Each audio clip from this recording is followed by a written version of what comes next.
날씨가 쌀쌀해지면서 정원의 꽃들이 하나둘씩 사라지기 시작해서 정원이 많이 허전한데요. 그래도 이렇게 콜치컴 워터릴리와 그 샤프란 꽃이 예쁘게 피어줘서 정원이 그나마 화사합니다. 이 콜치컴 워터릴리는 꽃송이가 지금 여러 군데에서 올라와서 지금 이미 시든 거는 잘라줬는데도 지금 한 서너 군데에서 계속 꽃대가 올라와요. 그래서 이쪽으로도 계속 예쁘게 피고 있습니다. 겹꽃이어서 너무 풍성하게 보이고 아주 화사하고요. 정말 기특하게 지금 11월인데 이렇게 늦은 때까지도 예쁘게 피어주는 아주 예쁜 꽃입니다. 그 옆에 있는 샤프란도 제가 지금 시든 거는 한 10송이 정도 잘라줬는데 보니까 구근 하나에서 꽃송이가 많게는 4, 5개 정도 꽃이 올라옵니다. 그래서 계속 연달아 꽃이 피기 때문에 제가 거기 암술, 빨간 암술은 계속 따서 말리고 있고 또 시든 꽃은 잘라주는데도 연방 꽃이 송이가 올라와서 좀 또 피어 있습니다. 그래서 지금 여기는 암술을 달고 있는데요. 이 암술도 또 따서 말려서 샤프란 향신료로 쓰려고 합니다. 꽤 그 송이가 많이 올라와서 이번에 그 암술을 많이 좀 딸 수 있을 것 같아요. 그 암술을 딱 제거하고 보면 크로커스 꽃이랑 많이 비슷합니다.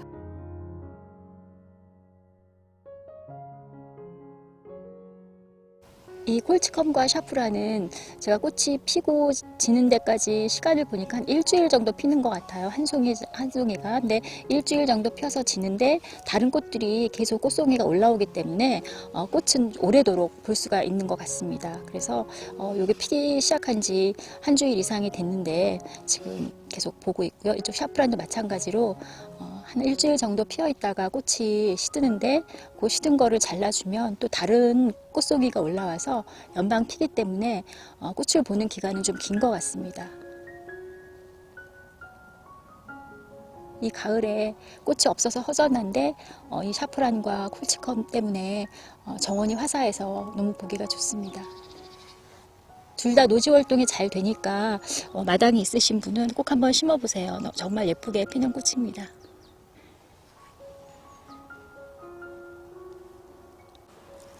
이제 그 텃밭도 거의 정리를 다 했고요. 이맘때 이제 꼭 심어야 되는 저는 그 마늘과 양파를 꼭 심고 있는데 그래서 그 양파 모종과 마늘을 6월에 수확했다가 양파망에 걸어서 정자에 잘 보관했던 마늘을 이제 쪽을 내서 오늘 마늘과 양파를 심으려고 하고요.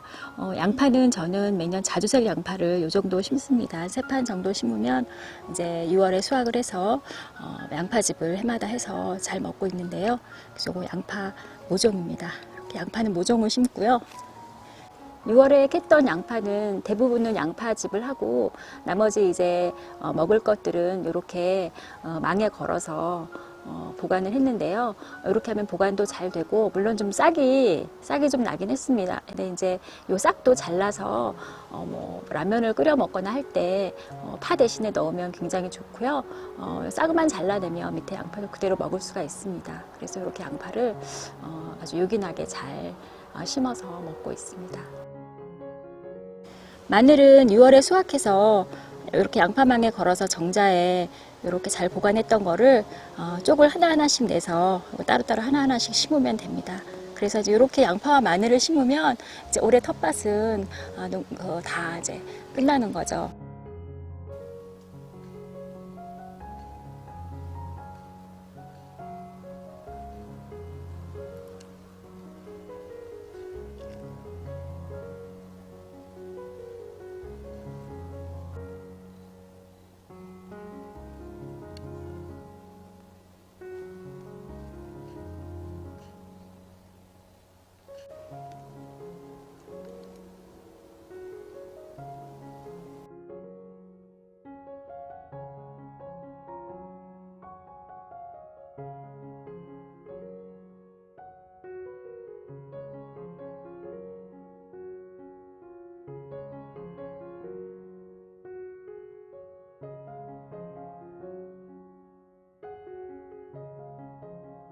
봄에 예쁘게 달의 꽃을 받고 또 가을에 새콤달콤한 달의 열매를 아주 맛있게 먹었던 그런 달의 넝쿨인데요.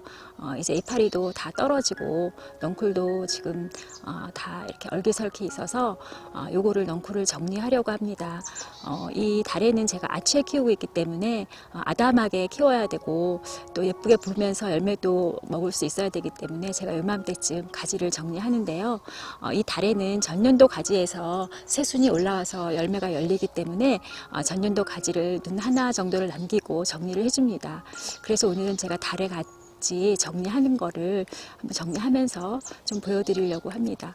그 전에 이제 이게 보면 요 끈은 이제 달의 넝쿨이 뻗어서 밖으로 막 뻗치기 때문에 요 아치에 고정해서 유인을 하기 위해서 제가 이렇게 그때그때 묶어줬던 거고요. 이렇게 해서 넝쿨을 요 아치 쪽으로 묶어서 키우면 넝쿨이 아치를 잘 타고 올라가면서 예쁘게 클 수가 있습니다. 그래서 먼저 제거를 다 해주고요.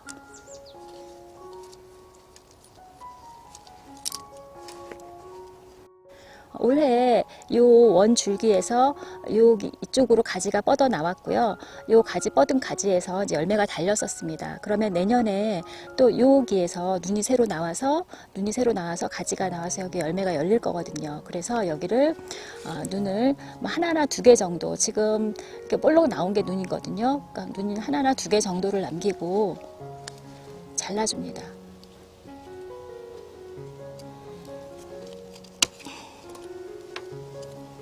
굉장히 이 넝쿨이 처음에는 연한데 이 쇠를 파고 들어갈 정도로 굉장히 단단히 자랍니다. 그래서 이거를 제거를 해줘야 되고요.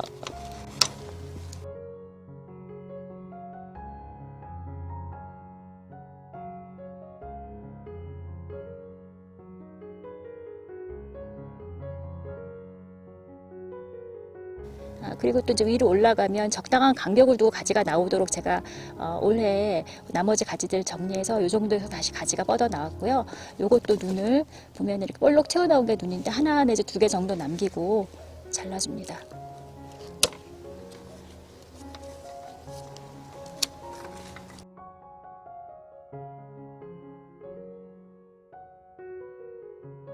요 가지는 올해 새로 올라온 가지로 열매가 열리지는 않았던 가지인데요. 이렇게 안쪽으로 올라가기 때문에 좀 이거는 불필요한 가지라고 생각이 됩니다. 그래서 이거는 아예 잘라서 이쪽으로 싹이 나오지 못하도록 해주고요. 이렇게 이제 가지치기를 하면서 필요하지 않은 것들은 아예 잘라버리는 게 좋습니다. 그리고 이제 올라가면 여기는 또 열매가 열려야 될 가지이기 때문에 눈을 하나 내지 두 개 정도 남기고 자릅니다.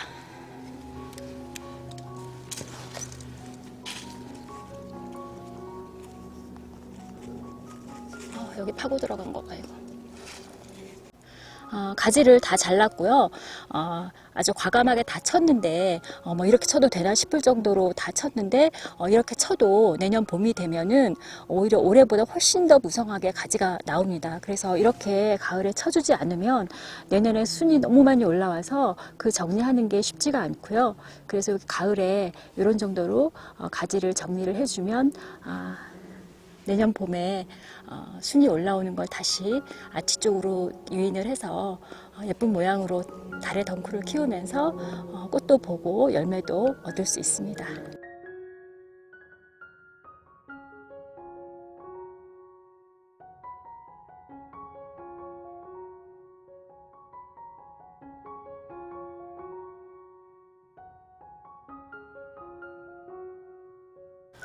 이제 클레마티스도 겨울을 나기 전에 가지치기를 해줘야 되는데요.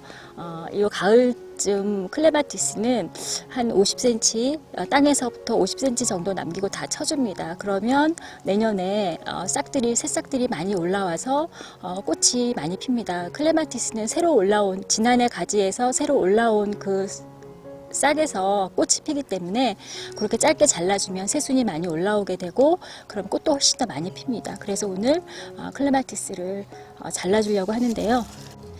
지상에서부터 한 50cm 정도면 한 이 정도 될 것 같습니다. 그래서 이 정도 아래만 남기고 위를 다 쳐줍니다. 지금 뭐 이렇게 이미 가지들은 다 마른 것 같이 보이는데요. 이렇게 보이는 것도 가지들은 다 살아 있습니다. 그래도 이렇게 내년에 예쁘게 꽃을 탐스럽게 많이 보기 위해서 이렇게 가지를 다 잘라줍니다.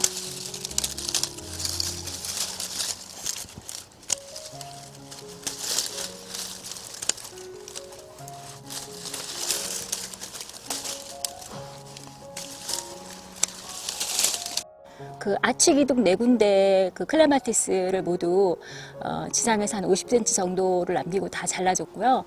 위쪽으로 있는 무성하게 뻗은 가지들도 다 잘라줬습니다. 너무 확 잘라서 이거 내년에 잘 나올 수 있을까 걱정하시는 분들도 계실 텐데요. 이렇게 확 잘라줘도 내년에 더 무성하게 잘 올라옵니다. 식물은 웬만해서는 안 죽어요, 잘. 자른다고 죽지 않기 때문에 과감하게 잘라줄 때는 잘라줘야 예쁘게 다시 잘 나옵니다. 그래서 이렇게 클레마티스를 정리를 해서 얘는 그 노지 활동을 굉장히 잘하기 때문에 추위에 아주 강합니다. 이대로 겨울을 잘 나고 내년 봄에 새싹이 많이 올라오는데요. 지금은 좀 이파리가 남아 있어서 살아 있는 것 같은데 이 클레마티스가 이제 잎이 다 떨어지고 그 가느다란 가지만 남아 있으면 꼭 죽은 것 같이 보입니다. 그래서 그 내년에 봄에 보면 얘가 죽었나 싶을 정도로 앙상한 가지만 남아서 또 잎도 늦게 나오기 때문에 죽은 것 같이 보이는데 기다리면 봄에 이제 새싹들이 많이 나와서 올해 보았던 것 같은 그런 아주 예쁜 클레마티스 꽃이 핍니다.